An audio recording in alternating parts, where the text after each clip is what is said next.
안녕하세요. 요즘은 맞벌이를 하지 않으면 살아가기가 상당히 힘들잖아요. 물가가 워낙 많이 오르다 보니 둘이 벌어도 삶이 좋아지지 않는 현실과 부딪혀 어려움을 겪고 있는 모습을 보니 제가 뭐라도 좀 도와주고 싶은 마음에 바쁜 아들 부부를 위해 아들 집 근처로 이사를 했어요. 한날 한시에 같이 떠날 줄 알았던 남편이 먼저 저와 작별을 고하고 남은 인생 쓸쓸히 외롭게 살아가면서 혼자 지내는 시간들에 적응을 하지 못해 우울증까지 오길래 삶에 변화를 주는 게 좋을 것 같아 아들네외 집 근처로 이사를 하게 된 거였어요. 맞벌이를 하다 보니 손주들을 잘 돌보지 못하길래 도움도 주면서 저도 우울한 기분들을 떨쳐내기 위해 시작하게 된 거였어요. 전부터 아들이 근처로 이사 오는 게 좋을 것 같다고 했을 때 짐이 될까봐 꺼려졌었는데 며느리도 손주 좀 돌봐달라고 부탁을 하길래 고민 끝에 이사를 하게 된 것도 있지만 근처에 살면서 저도 도움을 많이 받을 수 있어서 잘한 선택인 줄 알았어요.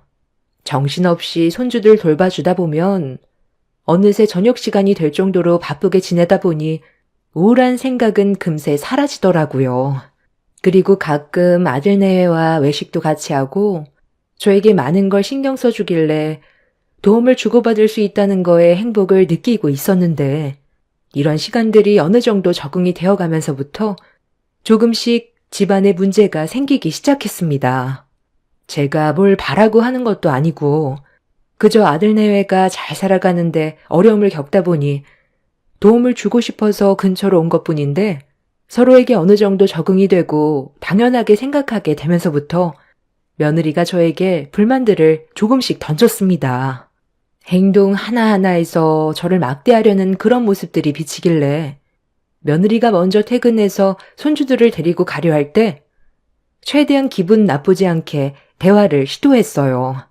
그런데 제 말을 좋게 받아들이는 게 아닌 상당히 기분 나쁘게 받아치더라고요.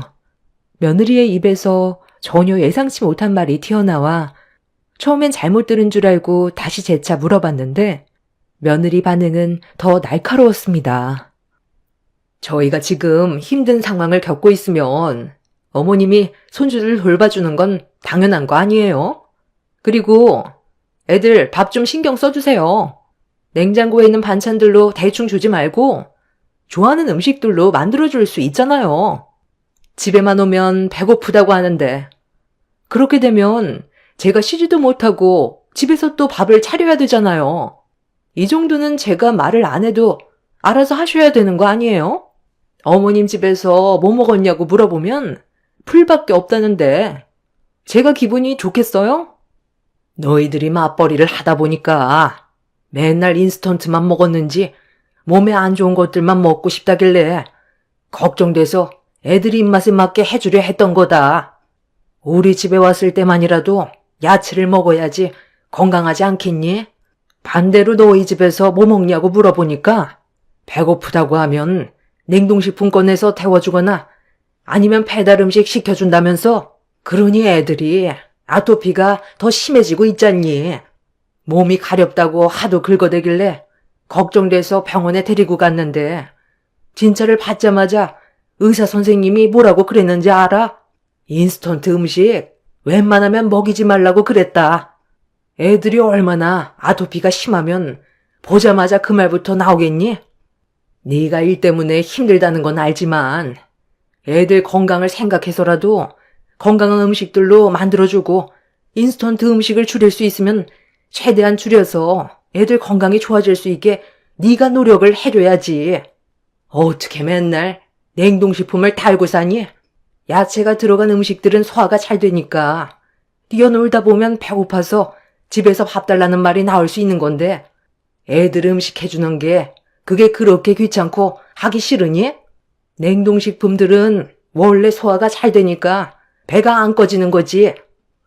그래서 지금 제가 해달라는 대로 해주지 않겠다는 거예요? 애들이 어머님 자식이 아니잖아요. 집에서 밥 해주기 귀찮으니까 저 퇴근 시간 맞춰서 밥을 더 먹이든지 하세요. 어차피 애들 아토피 그거 약 먹어도 낫지도 않고 평생 달고 살아야 되는 병이라고요. 인스턴트 음식 그거 좀 먹었다고 크게 달라지지 않아요. 며느리의 말이 너무 어이가 없어서 말도 제대로 안 나오더군요. 자기 자식이 아프다는데 한다는 말이 어차피 아토피는 좋아질 수 없는 병이라고 인스턴트 음식을 먹여도 된다는 말이 제 입장에선 이해가 되지 않았습니다. 집에서 밥 해주기 귀찮다고 애들을 데리러 오기 전에 밥을 더 먹이라는 말에 며느리가 친엄마인지 의심스러울 정도로 저에겐 큰 충격으로 다가왔어요. 아들이 며느리와 결혼한 지 11년 차가 되었지만 제가 이사 오기 전까진 며느리가 어떻게 생활하고 있을지를 전부 다 파악할 수가 없었는데 애들을 방치하듯 키우고 있다는 걸 알게 됐을 때 너무 실망스러웠습니다. 아들은 회사 일을 마치고 곧바로 대리운전까지 뛰느라 주말이 아니면 아이들이 자고 있는 모습만 보기 때문에 며느리가 애들을 어떻게 돌보고 있는지 모든 걸 파악할 수는 없었습니다. 며느리의 입에서 나온 충격적인 말에 제가 지켜만 보는 건 손주들에게 죄를 짓는 것 같아 그날 마트에 들러 장을 봐온 뒤에 다음날 아침 일찍 며느리 집으로 향했어요. 아들은 제 얼굴을 보자마자 무슨 일로 아침부터 왔냐고 물어보길래 집안이 어떻게 돌아가고 있는지 확인해 보려고 왔다며 집 안으로 들어갔어요. 잘 됐네. 어머님, 애들 등교 좀 시켜주세요. 아침마다 애들 신경 쓰는 거 정말 힘들었는데 앞으로 등하원 전부 대신해 줄 수 있죠? 냉장고 보면 먹을 거 있어요. 대충 먹이고 보내세요. 그리고 제가 워낙 요즘 바빠서 집안 정리를 못했거든요. 용돈 드릴 테니까 어머님이 앞으로 신경 좀 써주세요. 건강도 챙기고 용돈도 챙기니까 어머님도 좋으시죠? 오래간만에 집밥 먹고 싶으니까 어머님 음식 기대할게요. 당신도 오늘은 퇴근하고 집에서 밥 먹는 걸로 해. 우리 어머니가 가정부야? 당신이 당연히 해야 될 일들을 못하니까 직접 오신 거잖아. 나도 하도 바쁘니까 그동안 말을 안 하고 있었지. 이게 집안 꼴이야? 내가 오늘 온 건 애들 건강 문제로 온 거니까 일단 늦겠다. 너희들 먼저 서둘러 출근부터 해라. 그리고 저녁에 너희들한테 할 말이 있으니 늦지 않게 집에 들어오거라. 당신도 집안일 신경 쓰지도 않으면서 왜 나한테만 뭐라고 그래? 나도 똑같이 하루 종일 일하고 집에 들어오는 거라고. 힘든 몸으로 이 정도 관리해주는 것도 감사하게 생각해. 나는 뭐 할 말 없어서 지금까지 참고 살아왔는지 알아? 당신 벌이가 시원찮으니까 내가 밖에서 일하는 거잖아.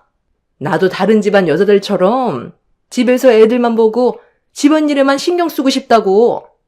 능력도 없는 너랑 결혼하고 애들 낳아준 것만도 감사하게 생각해. 나 아니었음 당신이 결혼했을 줄 알아? 며느리는 제 아들에게 막말을 퍼부은 뒤 먼저 집 밖으로 뛰쳐나갔어요. 저와 아들은 그런 며느리의 행동을 이해할 수가 없었습니다. 다들 최선을 다해 노력하고 있는데 상처되는 말들을 거침없이 꺼내고 모든 잘못이 제 아들에게 있다고 했을 땐 저도 기분이 상당히 안 좋았지만 그렇다고 출근을 앞둔 며느리를 붙잡고 뭐라고 할 수 있는 상황도 아니었어요. 맞벌이를 하면서 어려운 환경에 놓여 있다 보니 많이 예민해진 것 같아 저녁에 이런 문제를 진지하게 다루는 게 좋을 것 같았습니다. 그렇게 안 좋은 분위기 속에서 아들네에 먼저 출근을 하고 손주들 학교 보내준 뒤 집으로 돌아와 난장판이 된 집안을 청소했어요. 그리고 밀려있던 빨래들과 옷가지들을 정리한 뒤 애들 건강을 위해 음식을 준비하려고 냉장고 문을 열었는데 그 순간 너무 놀라 경악을 했습니다. 냉장고부터 냉동실까지 전부 냉동식품으로 꽉 차 있었어요.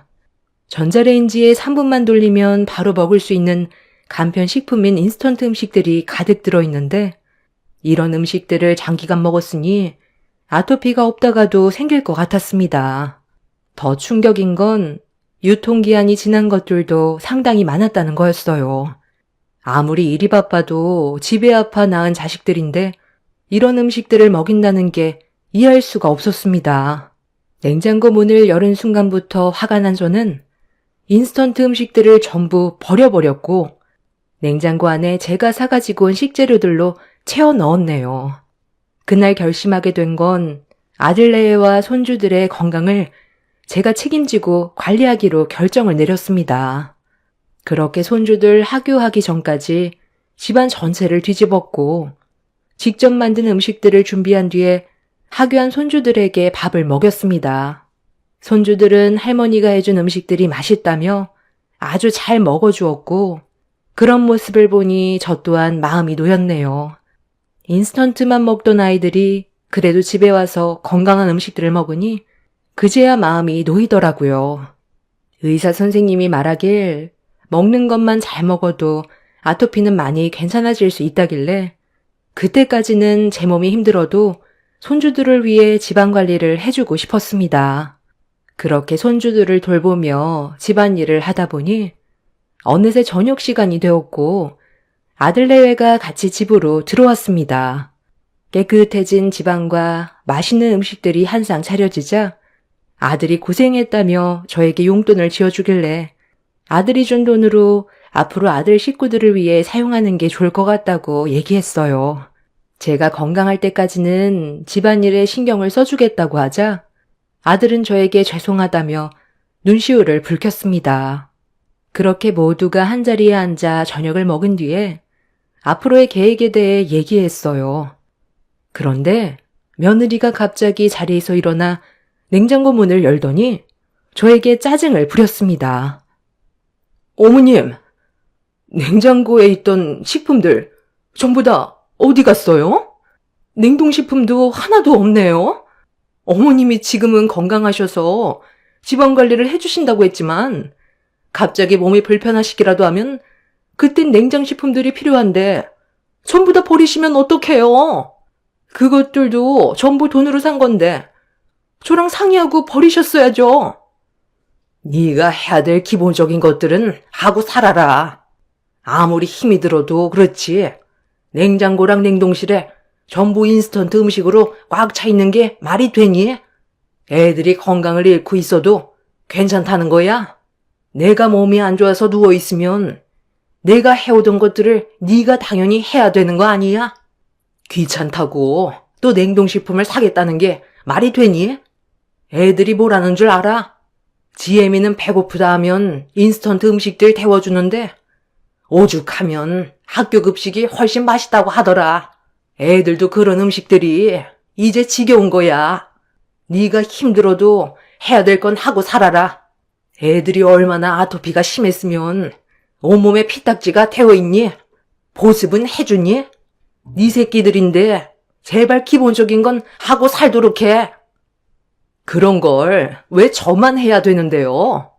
저도 밖에서 똑같이 힘들게 일하고 들어오잖아요. 이 사람은 대리운전 뛴다고 새벽에 들어오면 그때까지 저는 애들과 씨름을 해야 된다고요. 저에겐 귀찮은 존재고 지긋지긋하다고요. 어머님은 잠깐 애들 보는 거지만 저는 아니잖아요. 그리고 요즘 인스턴트도 잘 나와서 건강에 문제 없어요. 대충 먹여도 잘 크고 있는데 왜 이렇게 예민하세요? 그 정도로 호들갑 안 떨어도 알아서 잘 커요. 이사 오시고 나서 저희 집안에 너무 관여를 많이 하시는 것 같은데 상당히 불편하네요. 앞으로는 애들 등하교 해주고 음식만 만들어준 다음 저희 퇴근하기 전에 집으로 돌아가세요. 오늘 하루 종일 집안 청소하고 밀린 빨래 해주시고 맛있는 저녁까지 만들어주셨는데 감사하다는 말 한마디 정도는 할 수 있는 거 아니야? 꼭 그런 식으로 말을 해야 돼?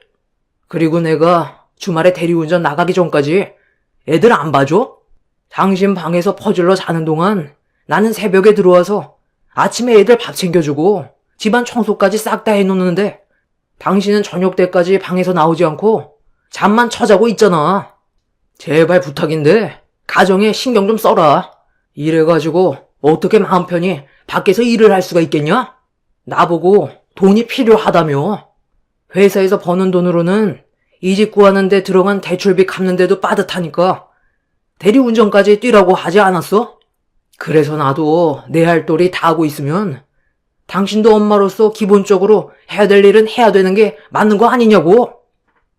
집안의 분위기는 상당히 안 좋아졌어요. 서로의 입장 차이는 있겠지만 상식에서 벗어난 며느리의 말들은 저와 아들을 이해시킬 수가 없었습니다. 그러다 보니 점점 서로의 감정은 격해질 수밖에 없었고 며느리는 이런 모든 상황들이 제가 아들네의 집에 간섭을 하면서 생기게 시작한 거라며 차라리 다음부터 오지 말라고 저에게 목소리를 높였어요. 저는 그저 아들네가 앞으로 잘 살길 바라는 마음에 신경을 써준 것뿐이었는데 집안에 분열을 일으키고 있다는 말을 듣게 되자 생각이 많아졌습니다. 그래서 며느리가 방으로 들어가 버린 뒤 아들과 진지하게 대화를 이어나갔어요. 앞으로 어떻게 하는 게 제일 좋은 방법일지 의논을 했는데 아들이 그동안 힘들었던 점에 대해서 풀어놓았고 얼마나 마음고생이 심했을지 알 수가 있었습니다. 아들이 그동안 몇 번이나 며느리에게 집안관리가 너무 소홀하다는 말을 재차 했었지만 고쳐지지가 않아 이 문제로 상당히 많이 싸웠는데 그럴수록 아이들한테까지 피해를 주게 되는 것 같아 그냥 참고 속으로 삭혀왔었다며 힘들었던 것들을 털어놓았습니다. 그리고 아들 입에서 이혼까지도 생각 중이라는 말까지 나오게 되었네요. 그런 말들을 들었을 때 상황이 얼마나 심각한지 알 수 있었습니다. 며느리가 정신 차리지 못한다면 얼마 가지 못해 아들네의 가정이 무너질 수밖에 없다는 걸 느끼게 된 저는 방으로 들어가 며느리와 대화를 시도하려 했지만 며느리는 당장은 대화하고 싶지 않다길래 어쩔 수 없이 그날 집으로 돌아왔는데 잠시 뒤 며느리가 찾아왔어요. 어머님, 저 정말 기분이 안 좋아서 이대로는 안 되겠어요. 그냥 예전에 살던 집으로 돌아가세요. 어머님이 근처에 있는 게 오히려 도움이 안 돼요. 애들 등하교 하는 건 원래 제가 하던 일이라 그냥 하면 되는 거고 애들 음식 문제로 그이랑 얼굴 붉히는 것도 싫어요. 저희가 이혼하길 원하는 건 아니죠? 이 모든 상황들이 어머님의 간섭으로 인해 커진 거 아세요? 다시 돌아가기 싫으면 그냥 시키는 것만 하시고 아무것도 하지 마세요. 어머님이 이러시는 거 정말 짜증난다고요.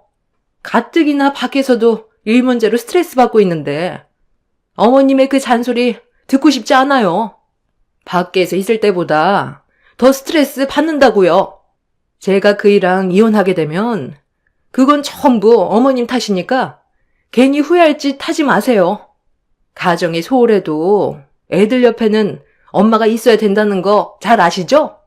저희 이혼하면 애들한테 정신적으로 불안감을 조성하고 몸도 더 안 좋아질 수도 있어요. 그런 걸 원하는 건 아니잖아요. 제발 그냥 좀 조용히 살자고요. 그래서 지금 네가 잘했다는 거야? 기본적인 것도 못하니까 잔소리가 나가는 거 아니야. 차라리 이런 식으로 살 바엔 너 일 그만둬라. 내가 간섭하지 않아도 너희들 이런 식으로 살다간 남이 되는 건 시간 문제야. 조만간 일 그만두고 애들 건강부터 챙겨라. 그렇게 한다면 나도 더 이상 간섭하지 않으마. 제가 일하고 싶어서 하는 거예요? 그이가 능력도 없고 돈벌이가 시원찮으니까 밖에서 일을 하는 거잖아요. 능력도 없는 그 인간이랑 살아주는 것만도 감사하게 생각해야죠. 이래서 돈 많은 남자를 선택해야 된다는 게 맞는 말인가 봐요. 남들은 비싼 사교육비 척척 내고 애들 명품 옷에 브랜드 아파트 산다는데 어떻게 된 게 우리 집안은 숨 쉴 틈 없이 노동해도 항상 그대로냐고요. 어머님이 돈을 보태주던가요. 해준 것도 없으면서 시어머니라고 저에게 트집 잡으려 하지 말고 돈이나 보태줘요. 쉬지 않고 쏟아내는 며느리의 말을 끝까지 들어준 뒤 한마디 꺼냈어요.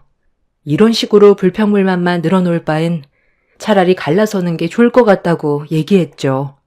능력 없는 제 아들을 선택한 건 누가 등 떠미는 것도 아니고 본인이 좋아서 내린 결정인데 남을 탓하는 건 바람직하지 않은 행동이었습니다. 있다가도 없는 게 돈인데 가정에는 소홀히 하고 돈만 쫓아가는 며느리 행동을 좋게 봐줄 수는 없었습니다. 저도 가진 게 많진 않지만 그래도 금전적으로 안 도와준 것도 아니었어요.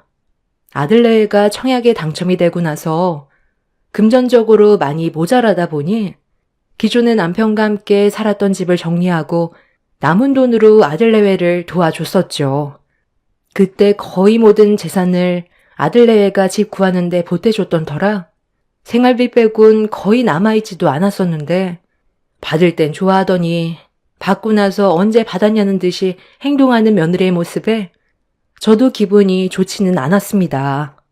그렇게 며느리와 한참 동안 언성을 높이면서 대화를 주고받았지만 해결되는 건 아무것도 없었고 며느리는 저에게 온갖 상처되는 막말을 퍼부어댄 뒤 집으로 돌아가 버렸어요.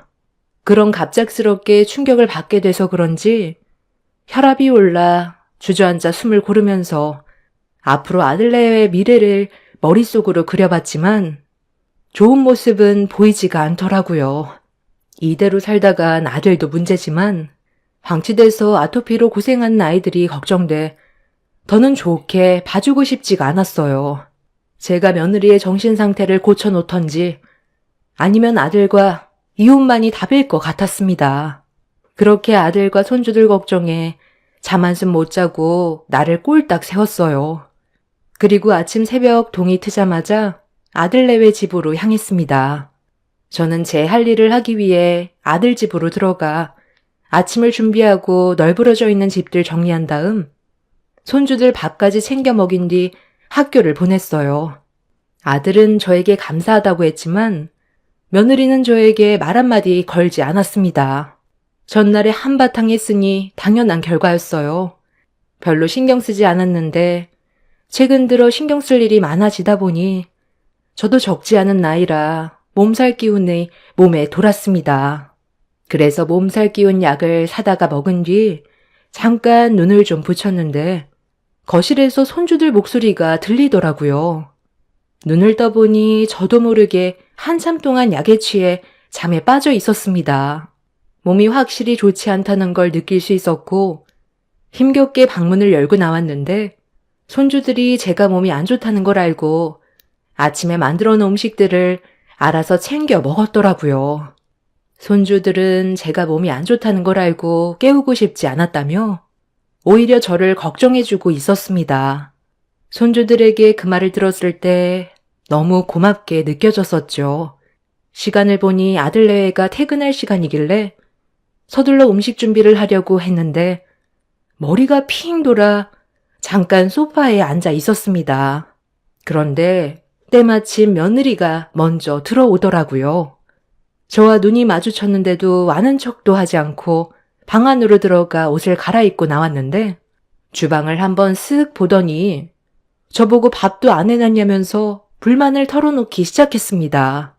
제가 몸이 좀 안 좋아서 밖에서 먹고 들어오던지 아니면 있는 반찬들로 그날 하루는 대충 때워야 할 것 같다고 설명했는데 제 말이 끝나기가 무섭게 며느리는 지갑에서 3만 원을 꺼내 들더니 제 얼굴을 향해 던졌습니다. 밥도 안 해놔요? 아니, 용돈까지 챙겨줬으면 기본적인 건 해놔야 할 거 아니에요? 돈값도 못하는데 왜 그이한테 돈은 받아가는 거예요? 그 돈 가지고 마트 가서 삼겹살이나 좀 사와봐요. 오늘 고기에 소주 한 잔 해야 될 것 같아요. 제가 오늘 그이랑 전화통화로 얼마나 많이 싸우는지 아세요? 이게 다 어머님 때문이잖아요. 전날에 저랑 싸웠던 거 기억 안 나요? 치매도 아니고 벌써 까먹은 거예요? 아니면 생각이 전혀 없는 거예요? 제가 어제 뭐라고 그랬어요? 알아서 한다고 했잖아요. 그런데 어머님이 오셔서 음식 만들고 애들 등교시키면 제가 고마워할 줄 알았어요? 가뜩이나 기분 안 좋은데 고맙다는 말이 나오겠냐고요. 그런데 아침부터 인상 쓰고 어머님한테 고맙다는 말 안 하고 출근했다고? 그이가 전화해선 저에게 막말을 쏟아냈어요. 이것도 저 때문이에요? 제발 그냥 좀 오지 말라고요. 저희가 정말 이혼하는 거 보고 싶지 않으면 제발 시키는 거 외엔 아무것도 하지 마세요. 제가 와서 애들 등하교 해달라고 하면 그때 오면 되고 밥 해달라고 하면 그때 와서 밥만 해주고 가면 되는 거예요. 조용히 없는 듯 지내면 얼굴 붉힐 일도 없잖아요. 계속 간섭을 하니까 이런 문제가 생기는 거라고요. 가서 삼겹살이나 사와 놓치네야. 너 정말 정신 나갔구나. 놓친네? 얘가 심히 무서운 줄 모르고 최대한 좋게 해주려고 하니까 너는 내가 우습니? 어디서 어른한테 돈을 집어던져? 당신 내가 아까 뭐라고 그랬어? 가족끼리 얼굴 붉히지 말고 잘 지내보자고 부탁하지 않았어? 그런데 방금 뭔 짓 한 거야? 우리 어머니가 도대체 당신한테 뭘 잘못한 건데? 모든 게 우리 가족 걱정뿐이었잖아. 애들 아토피가 심하니까 음식에도 신경을 써준 건데 도대체 뭐가 문제야? 지금 애들 봐봐. 당신이 인스턴트 음식만 먹였을 땐 쉬지 않고 온몸을 긁어댔는데 지금은 날이 가면 갈수록 아토피가 좋아지고 있잖아. 당신이 이러고도 엄마야? 이럴 거면 차라리 이혼하는 게 낫지. 당신 때문에 우리 애들 건강 안 좋아지고 지방 관리도 어차피 안 되는데 차라리 없는 게 훨씬 더 낫겠어. 당장 짐 싸서 나가. 내가 왜 나가? 나가야 될 사람은 내가 아니라 저 노인네라고. 네가 잔소리 한번 들어볼래? 얼마나 기분 안 좋은지 알아? 본인은 그동안 살면서 얼마나 잘했다고 나한테 이래라 저래라야. 이래서 시어머니 간섭하는 집안은 결국 이혼한다는 거야. 어머님이 이사 오기 전까지만 해도 잘 지내고 있었다고. 잘 지낸 건 아니지. 어쩔 수 없이 상황이 안 되니까 겨우 참고 살고 있었던 거지. 지금은 상황이 많이 달라졌어. 오히려 더 좋아지고 있는 중이라고. 어머니 없었으면 애들 아토피는 더 심해졌을 거고 온몸에 상처만 더 생겼겠지. 이 집 봐봐. 당신은 빨래도 제대로 안 하고 청소도 안 해서 집안이 돼지우리였는데 지금 집안이 어떻게 바뀌었는지 보라고. 이런 건 원래 당신이 해야 될 역할 아니야? 그런데 어머니가 해주셨으면 감사하게 생각해야지. 3만 원을 얼굴에 던지면서 삼겹살을 사오라고 시켜? 네가 아주 정신이 나갔지? 더는 안 좋은 꼴 보고 싶지 않으니까 당장 이혼하고 갈라서자. 차라리 그렇게 하는 편이 훨씬 낫겠어. 며느리는 아들이 이혼하자는 말에 화가 났는지 집안의 물건들을 모조리 때려 부수기 시작했어요. 그런 모습을 지켜보고 있던 아들은 곧장 사돈댁에게 영상통화로 전화를 걸었습니다. 그리고 난리치고 있는 며느리의 모습을 보여주면서 집안을 쑥대밭으로 만들어버린 며느리와 이혼을 하겠다며 전화를 끊었네요. 아들은 애들 보는 앞에서 그만하라고 했지만 멈추지 않고 오히려 더 난리를 피웠습니다. 다 필요 없다면서 통제가 되지 않는 모습을 보이자 아들은 저보고 아이들을 데리고 밖에 좀 나가 있으라고 하길래 손주들을 데리고 놀이터로 나왔어요. 그런데 잠시 뒤 며느리의 비명소리가 밖에까지 들리더니 맨발로 도망쳐 나왔는데 며느리의 얼굴과 머리가 만신창이로 변해 있었습니다. 급하게 달려온 며느리는 저에게 살려달라고 울고 있는데 쌍코피가 흐르고 있더라고요. 뒤이어 아들이 밖으로 나왔는데 한쪽 손에는 핸드폰이 들려 있었습니다. 저는 아들을 진정시키기 위해 동네 시끄럽게 하지 말고 집으로 들어가자고 했는데 아들이 핸드폰을 저에게 보여주더라고요. 그런데 그 핸드폰 속에 며느리의 모습이 담긴 사진 한 장이 제 눈에 들어왔고 그 모습을 보게 된 저는 분노를 가라앉히지 못했어요. 그동안 가정에 왜 소홀했는지 모든 걸 이해시킬 수 있는 사진이었습니다. 며느리가 다른 남자와 호텔로 들어가는 장면이 딱 찍혀 있던 거였어요. 며느리가 저에게 하는 말이 더 충격적이었던 건 스트레스 받을 때마다 호텔에 쉬러 들어간 것뿐이지 옆에 있는 남자는 그냥 아무 사이도 아니라며 아무 일도 없었다는 변명을 늘어놓았습니다. 어느 누가 스트레스를 받으면 외간 남자와 호텔에 간다는 말을 믿을 수 있겠어요. 도저히 용서가 안 되는 행동이었고 아들은 끈질기게 며느리를 추궁한 끝에 바람을 피웠다는 걸 인정하게 되었습니다. 그 말을 듣게 된 사돈 집안에서 저희 가족에게 용서를 구했지만 이미 받아들일 수 없는 상황까지 왔기 때문에 그대로 이혼을 강행할 수밖에 없었어요. 여자가 바람나면 가정에 소홀한다더니 그 말이 딱 맞아떨어졌네요. 아들은 며느리와 이혼을 하면서 친자 포기각서를 받아내었고 정신적인 손해배상에 대한 위자료와 함께 상간남까지 잡아 그 나쁜 놈에게도 상간 위자료를 받아내었습니다. 그렇게 아들은 며느리와 법적으로 남이 되었는데 이 문제로 상간남에게도 버림을 받고 사돈 집안 식구들에게까지 버림을 받게 되자 혼자가 되어버린 며느리는 제 아들에게 다시 찾아와 용서를 구하고 있는 중입니다. 앞으로 가정을 위해 살겠다고 했지만 그 말을 믿기에는 이미 며느리의 모든 걸 봐버렸기 때문에 더 이상의 용서는 없을 것 같습니다. 아이들도 그동안 자기 엄마가 보인 행동에 대해 실망을 많이 했는지 엄마에 대한 필요성을 느끼지 못하고 있어요. 며느리는 숙려 기간 남은 한 달 동안 제 아들을 설득시키려고 아이들의 마음을 돌리려고 노력하고 있지만 아들은 단단히 마음이 돌아선 것 같습니다. 가정을 소홀히 하고 아토피가 있는 아이들한테 인스턴트 음식이나 먹이면서 본인은 외간 남자와 좋은 음식 먹고 다니면서 호텔에서 즐길 거 다 즐기고 지친 몸으로 집에 들어왔으니 아이들을 챙겨주는 게 힘들었겠죠. 얼마 전에 집에 와서 무릎까지 꿇고 용서를 구할 때 그 목소리가 듣기 싫어서 소금을 한 뭉텅이 입에 쳐넣어버린 뒤 엉덩이를 걷어차 내쫓아 버렸습니다. 2번 다시 발을 들이지 못하게 만들 생각입니다. 앞으로 제가 건강해야 될 이유를 찾았네요. 제 아들과 손주들을 위해 몸 관리 잘해서 앞으로 제 가족을 지키며 살아갈 생각입니다. 제 사연 들어주신 분들 감사합니다. 안녕하세요. 저는 이제 곧 40대 중반을 바라보는 나이가 된 여자입니다.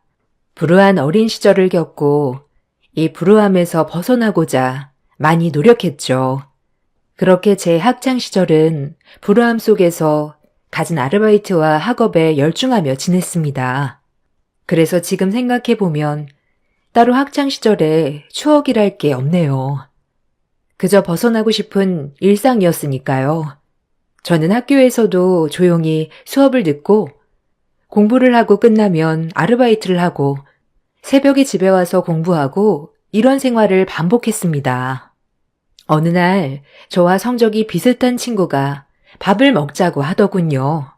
저는 밥을 먹는 것도 힘든 시절이어서 그 친구의 제안을 수락했습니다. 그리고 처음으로 친구네 집에 놀러 가게 되었어요. 친구네 집은 저희 집과는 완전 반대로 번쩍번쩍 으리으리했네요.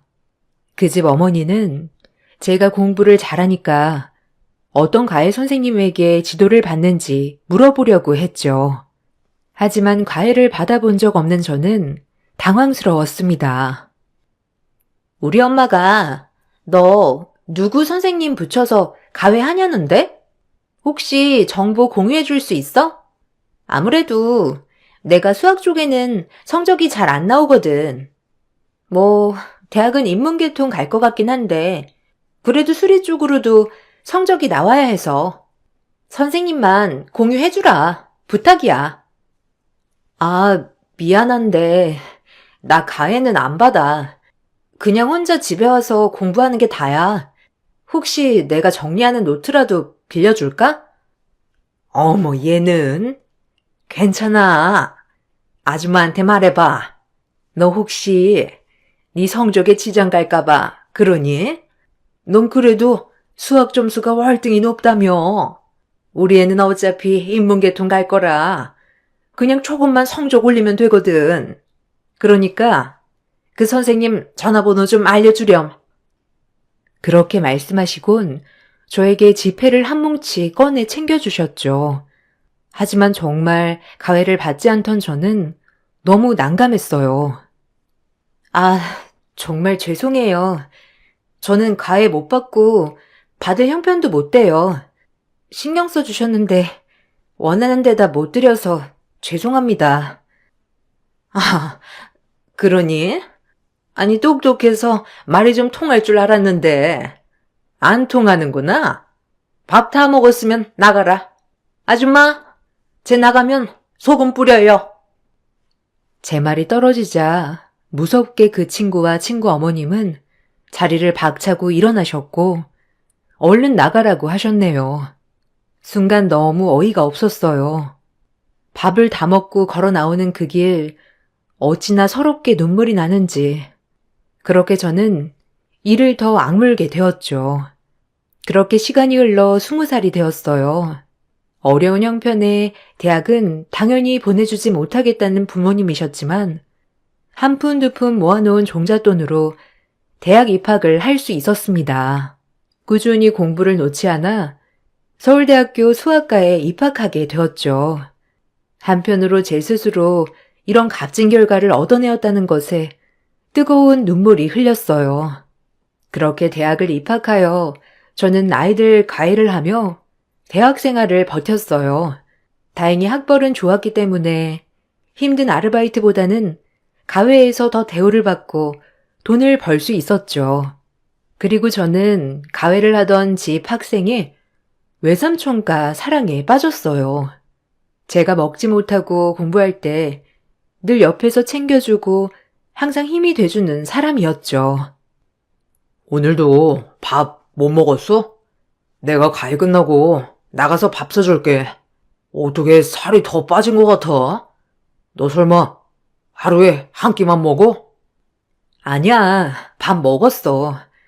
시간이 없으니까 대충 그냥 편의점에서 때우는 거지 뭐. 한빈이 과외 끝나고 나 과제하러 가야 해. 내가 그럼 과외 끝나고 너 과제하러 가는데 데려다 줄게. 조금이라도 내 차에서 잠 좀 자면서 가. 얼굴이 퀭하다. 그렇게 늘 제 생각을 해주는 남자친구였습니다.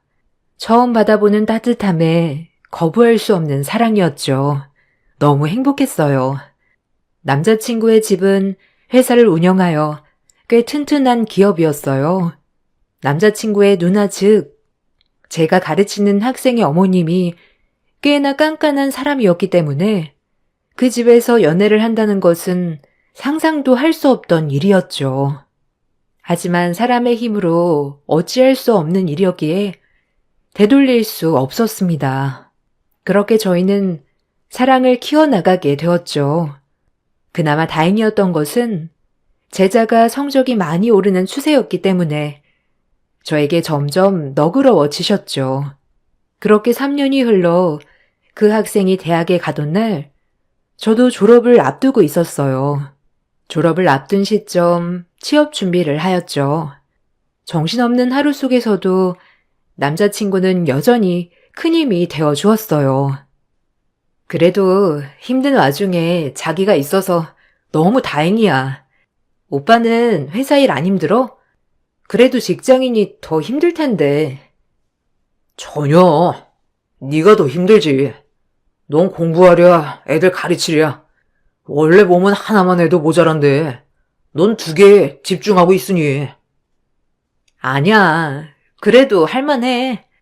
여태까지 내가 했던 일보다 애들 가르치는 게 제일 쉽기도 하고 이제 취업만 하면 나아질 거야.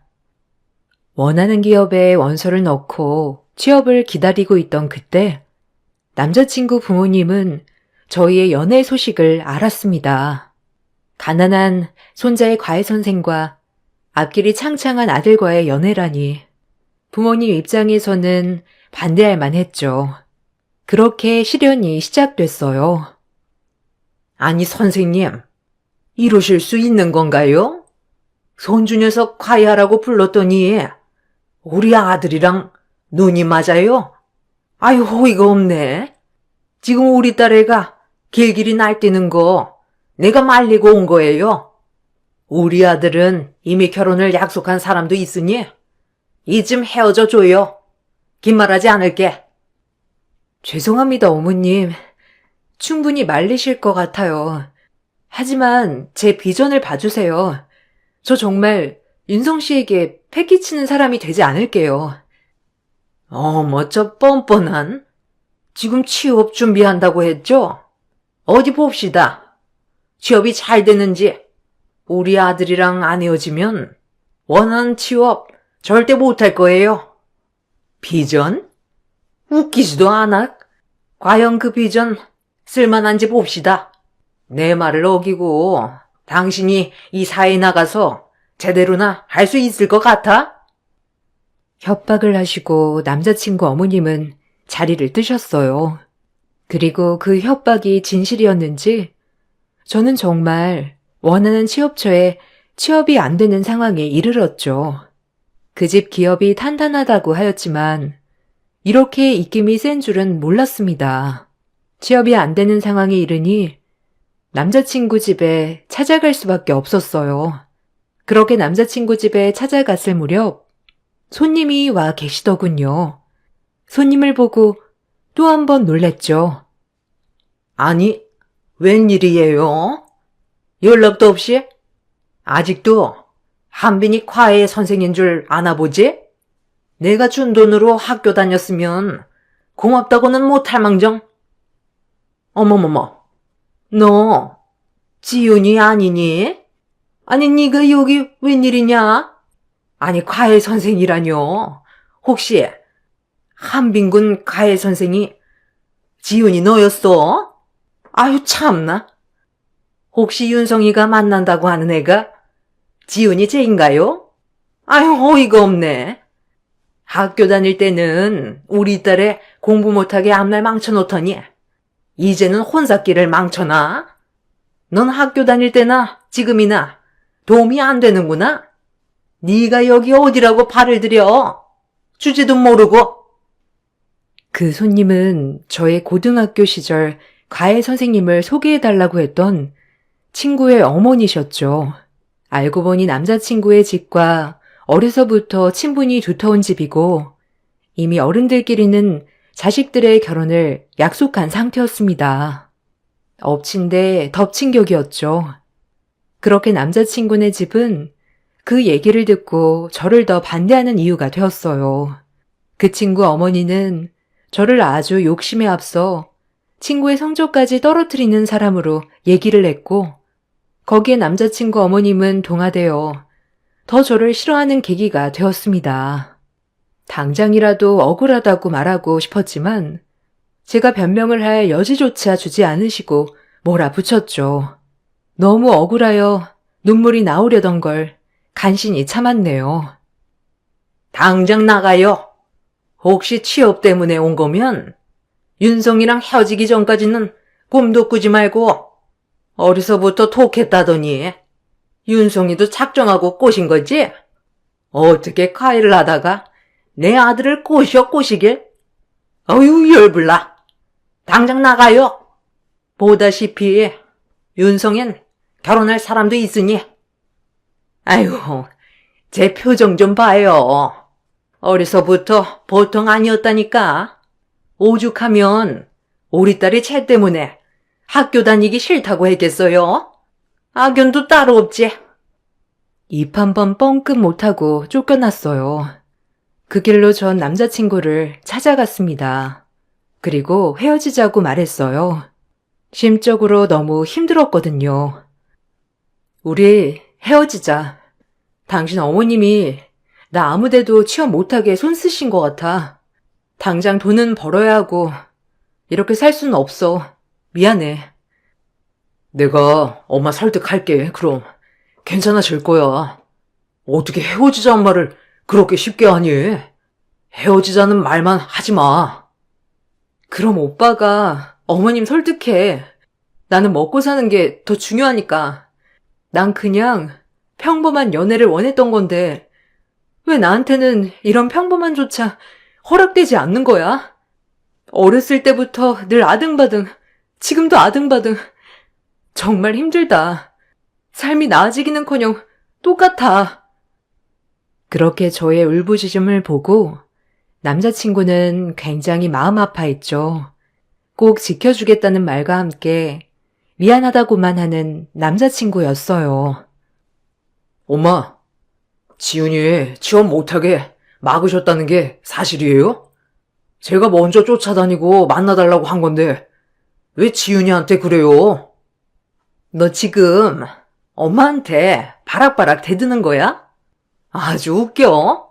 한빈이 카야라고 붙였더니 그 여우고심에 넘어가서 엄마고 누나고 없지? 누나는 빠져. 한빈이 대학 갔으면 된 거 아니야?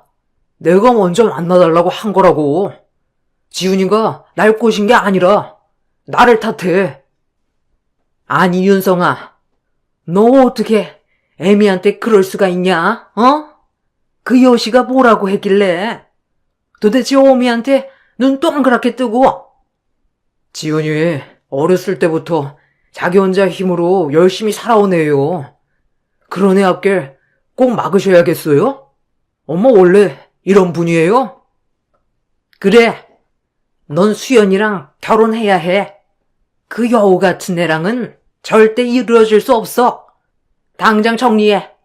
수연이네 보기 창피하지도 않니? 부모님끼리 정한 정략 결혼 제가 왜 따라야 해요?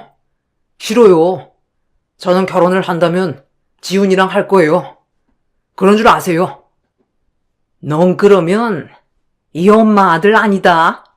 넌 그 여우를 택하는 순간 이 집과는 인연 끝인 줄 알아. 알겠니? 두 번 말 안 해. 그러세요. 아들 하나 없는 셈 치세요. 저도 제 인생 제가 선택할 권리 있어요. 죄송합니다. 건강하세요. 인사 올려요. 어머머머, 너 엄마한테 그게 무슨 말버릇이야? 지금 이 집이랑 절연이라도 하겠다는 거야? 김윤성, 말 똑바로 안 해? 그렇게 남자친구는 집을 나왔습니다. 저는 기업체에 취업이 되지 않아 결국 보습학원에 수학 선생님으로 들어갔어요. 제가 하고 싶어 한 일은 아니지만 가해를 했던 경험을 살려 아이들을 가르쳤죠. 그리고 저 때문에 절연한 남자친구에게 미안했어요. 남자친구도 집을 나옴으로써 이것저것 일을 해야 했습니다. 부잣집 아들로 태어나 험한 일은 한 번도 해보지 않은 남자친구였지만 지금은 저를 위해 닥치는 일을 다 했네요. 공사장에서 일도 하고 대리운전도 하였어요. 그렇게 저희는 작게나마 새로운 삶을 시작했습니다. 남자친구 집에 축복받지 못하는 생활이었지만 그래도 둘의 힘으로는 충분히 살아갈 수 있었어요.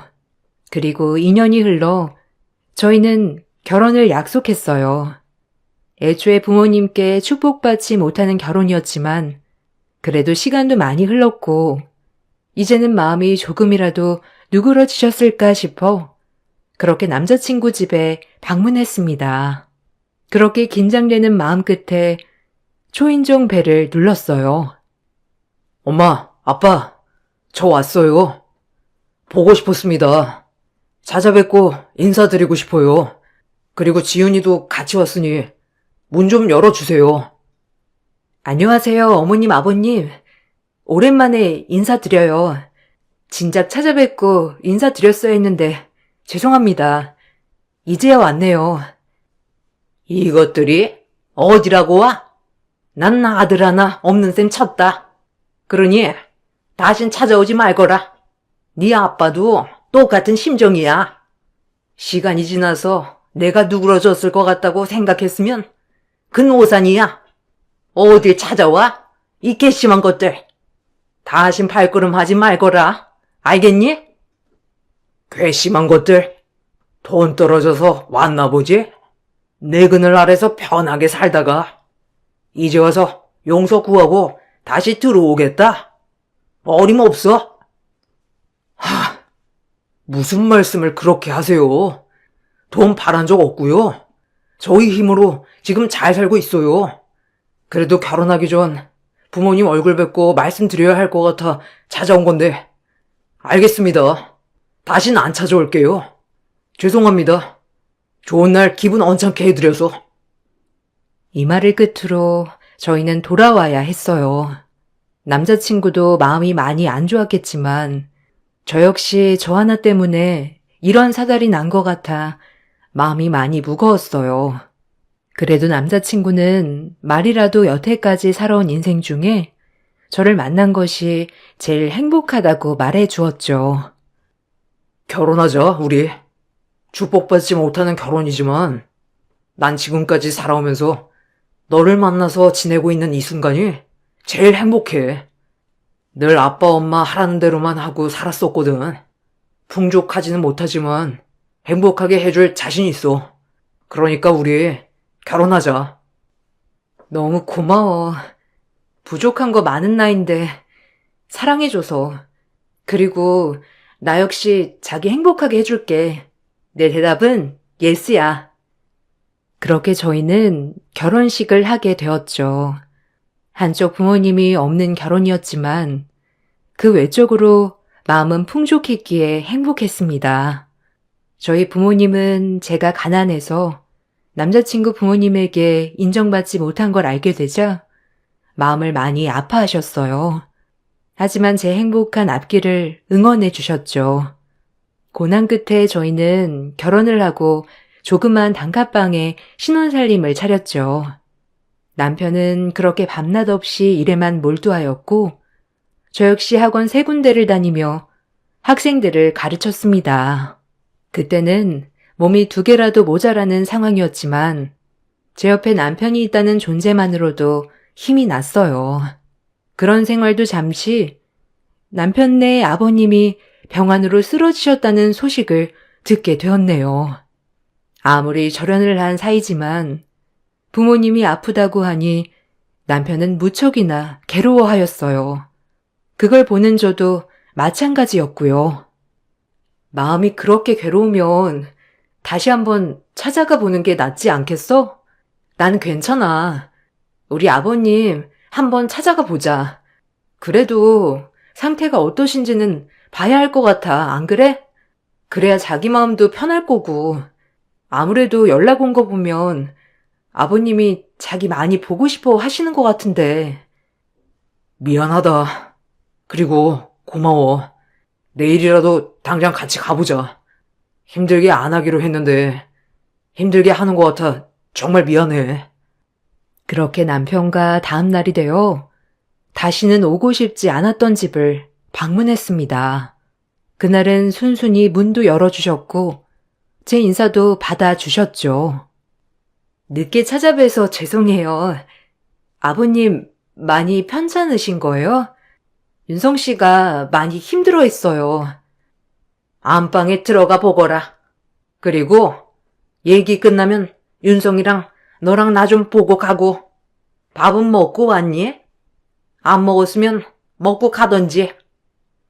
쌀쌀맞은 말투였지만 그래도 내심 밥도 챙겨주셔서 좋았네요. 그렇게 남편과 아버님을 뵈러 들어갔을 때 남편은 오열을 하고 말았죠. 아버님은 급성 뇌출혈로 쓰러지신 상태로 거동조차 제대로 할 수가 없는 상태였어요. 그리고 남편을 알아보고 희미하게 웃었습니다. 죄송해요, 아버지. 늦게 왔네요. 못난 아들 용서해 주세요. 일어나셔야죠. 그 무섭던 아버지 어디 가고 누워만 계신 거예요. 저와 남편은 눈물을 흘렸고 아버님은 희미하게 고개를 끄덕 움직이실 뿐 말씀은 하지 못하셨죠. 그렇게 병문안을 마치고 저희는 식사를 하였어요. 식사 도중 어머님은 저희에게 제안 하나를 하셨어요. 그 제안은 놀랄만한 제안이었죠. 남편도 많이 놀란 듯 보였어요. 이제 들어와 살거라. 그만하면 됐어. 아들, 너 하나 있는 거 아버지 언제 돌아가실지도 모르는데 임종은 봐야 하지 않겠니?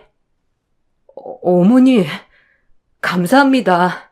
이제 용서해 주시는 건가요? 그동안 얼마나 용서받고 싶었는지 몰라요. 이렇게 저희 받아주셔서 정말 감사해요. 고마워요, 엄마. 이제 내가 잘할게. 그리고 지훈이도 잘할 거고 몇 년 동안 못 해드린 효도 지금 할게요. 이제 속 안 썩이고. 대신 조건이 있다. 너는 이제 가업 물려받을 준비하고 세아기는 아버지 병수발을 들어야 하는 조건이다. 너희 아빠 남의 손에 어떻게 맡기니? 얼마 남지 않은 삶 집에서 편안히 모시다 보내드리고 싶어. 새아기가 들어와서 도와주거라. 대답은 지금 안 해도 돼. 갑작스러운 아버님의 병간호를 저에게 맡기자 혼란스러웠습니다. 남편도 혼란스러워하는 것 같았고요. 그래도 저희는 결정을 해야 했죠. 아버님의 병간호를 하는 건 쉽지 않았지만 그동안 저희가 불효를 저지른 것 같아 늘 괴로웠거든요. 이참에 남편도 다시 부모님과 풀고 저도 며느리 된 도리로서 병간호를 하는 것도 괜찮겠다 싶었어요. 오히려 제가 남편을 설득했습니다. 어머님 말씀대로 우리 들어가자. 그동안 얼마나 가슴 아프셨겠어. 이참에 만회하고 싶어. 잘할 수 있을지 모르겠지만. 너 병간호가 얼마나 힘든지 알아? 나야 뭐 하던 일이니까 하면 되는데 이렇게 쉽게 결정할 일 아니야. 조금만 더 생각해보자. 아니야, 괜찮아. 자기가 행복한 거면 나도 행복한 거야. 그리고 자기네 집에 인정받고 싶어. 이제 잘해볼게.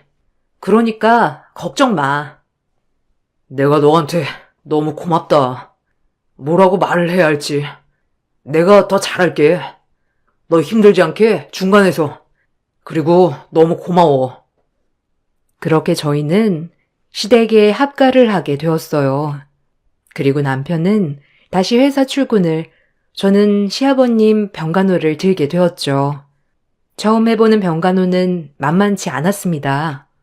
거동이 불편하신 아버님의 기저귀를 가는 것부터 시작해서 식사까지 하나하나 챙겨야 했죠.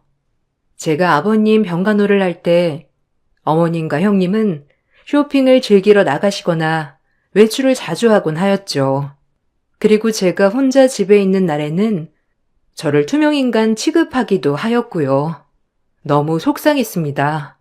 어머님께는 제가 간병인 그 이상 그 이하도 아니었으니까요. 오히려 아버님이 아프고 나자 어머님과 형님은 돈을 더 흥청망청 쓰시는 것 같았기도 했고요. 조금은 걱정도 되었네요. 어머니, 오늘 점심은 어떻게 하시겠어요? 일단 아버님 식사는 죽이랑 생선구이 할 예정인데 어머님은 어떻게 할까요? 내가 죽 먹는 거 봤냐? 나가서 먹을 거야.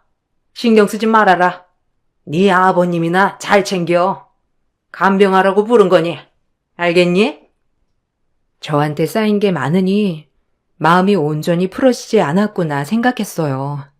물론 형님도 마찬가지고요.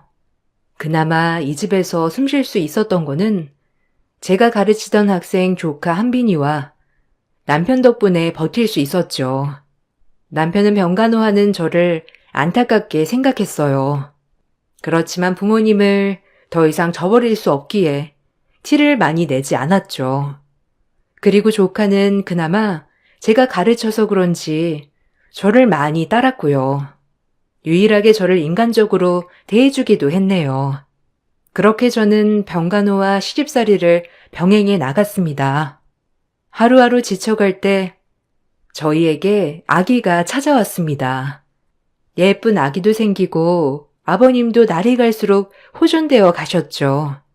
시어머님은 아직도 곁을 내주지 않았지만 아버님은 어느 정도 저를 받아주시는 것 같았어요.